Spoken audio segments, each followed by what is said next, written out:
Wrestling is life. Wrestling is life. Wrestling is life is wrestling. Welcome, everyone, to Wrestling is Life is Wrestling with Cody Deaner. I am Cody Deaner, and I am a professional wrestler. I'm a professional wrestling producer with TNA Wrestling. I'm a professional motivational speaker, and I'm a professional dad. I'm a father of 4 awesome kids and a husband to 1 beautiful, amazing wife. And this is my podcast. This is a show where we explore how wrestling imitates life and life imitates wrestling, and all the lessons that we can learn in between. Before we get to today's episode, please visit our sponsors, Rest When Dead Clothing at restwhendead.ca and ceofit.ca for all your fitness and supplement needs. You can also support the show by taking a screenshot right now and tagging at Cody Deaner on your socials. So let's get to it. Enjoy the show.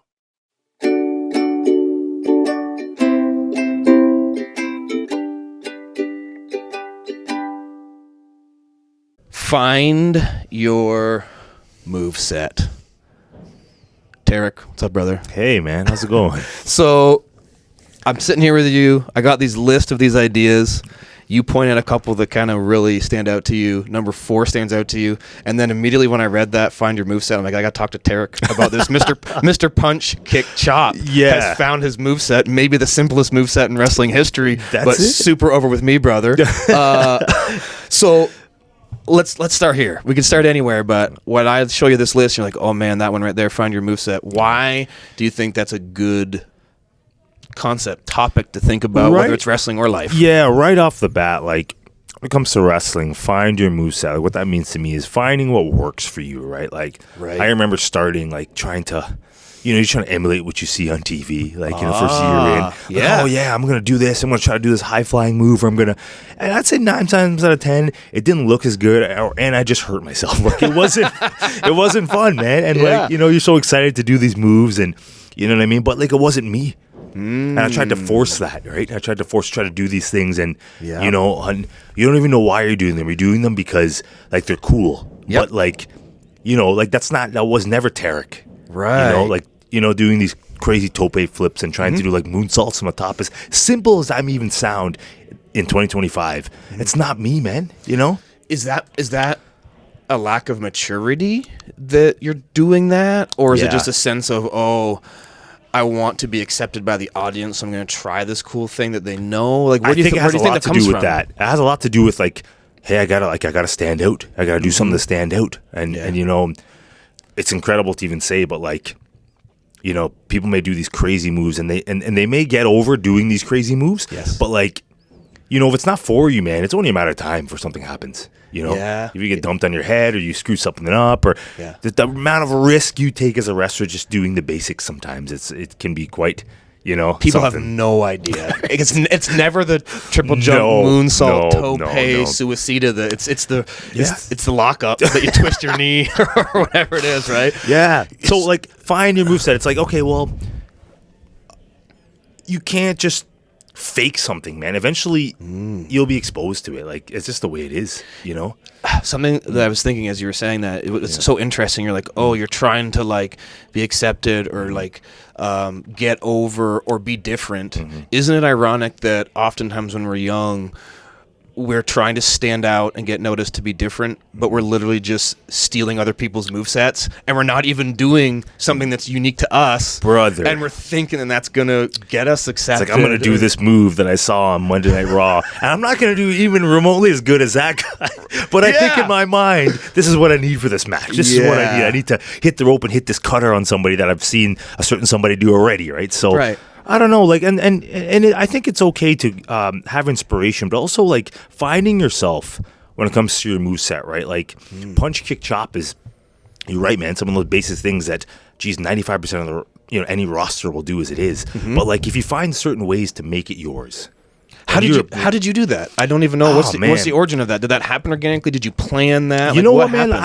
It just kind of hit me one day, man. I think a lot of things happened to me. People always refer to me, and some of my friends get annoyed with the fact that I bring up like the year 2015 a lot. Okay. But a lot of things changed for me during that year. All right. Like I changed my whole wrestling moniker. I started taking weightlifting a lot more serious. A lot of things were in my life that just the toxicity, relationships, people, just those are out of my life. And I focused a lot on wrestling. Okay. You know, for that, I'd say probably for the first time, man, because I started around 2011 and once again, I was doing everything that tried to do these things to kind of stand out. And, you know, wrestling was like a hobby to me. I'm booked. My friends are booking me. This is cool, right? Then you realize maybe not everybody's always your friend. But then, but like finding something that was just like, okay, I got to find some stuff that's just basic, right? There was a little element to me that was very strike based, you know, like me coming up, right? And I always said like, well, wait a second. What if I just max out on this stuff? Let me find a way to conceal stuff so it looks extremely real without killing the person.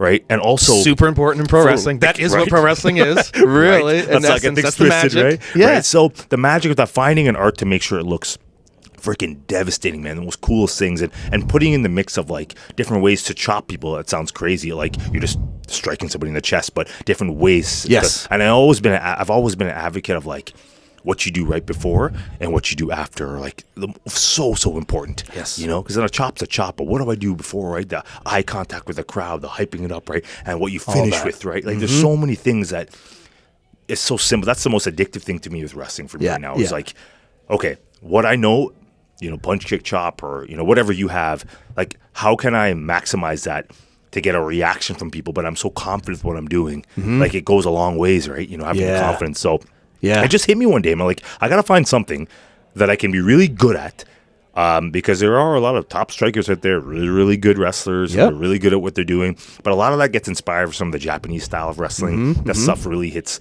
really deep to me because there really is some that are like, man, this is what I want to emulate, but try to put my own spin on things. You know what I mean? Yeah. So let me ask you this, because this might be difficult to answer. Maybe it's going to be really easy. Yeah. I'm just interested in where you might take this. By any chance, because you said the year 2015 was kind of a really pivotal year for you for a lot of things, and you didn't just mention in the wrestling, it was also life. When you found your moveset in wrestling, did that correspond to you finding your moveset in life too? Yep. Yeah. I thought you were going to say yes. Yep. Yeah, everything just kind of was hitting, right? I didn't have any distractions anymore, much more focused. So I had the time and the mental energy and nothing pulling on me more to actually focus in and understand, hey, this is where I need to be in my life. This is where I need to be in the weight room. This is where I need to be in wrestling. And it's so weird, man, when you focus in and you remove a lot of things from your life that actually deter you from doing that. Like, it's crazy.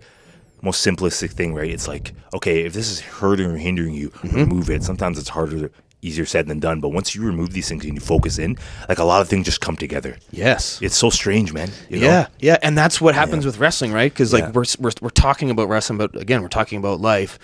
You might have a match where you do all these like really cool, crazy moves because you're trying to stand out, and everything kind of gets lost. Whereas if you're like, wait a minute, I'm going to like take away the things that aren't me. I'm going to take away the things that aren't advancing this match in any way.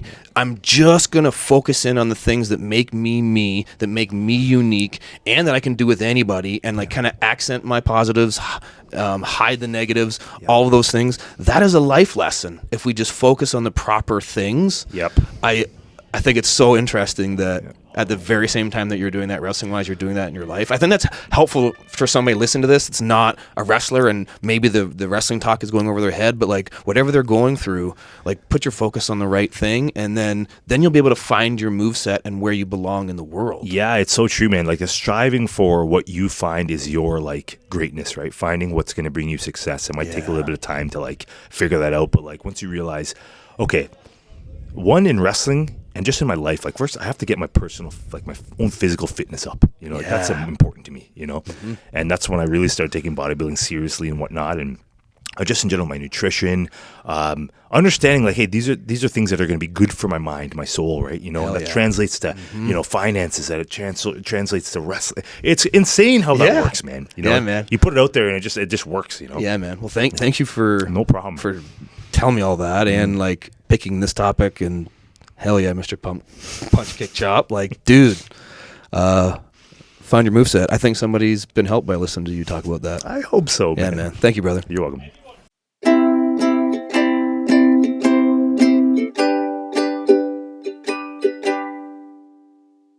That's going to do it for another episode of Wrestling is Life is Wrestling. Until next time, guys, please visit our sponsors, Rest When Dead Clothing at restwhendead.ca, as well as ceofit.ca for all your fitness and fitness supplement needs. Don't forget to take a screenshot of today's episode and tag me at Cody Deaner.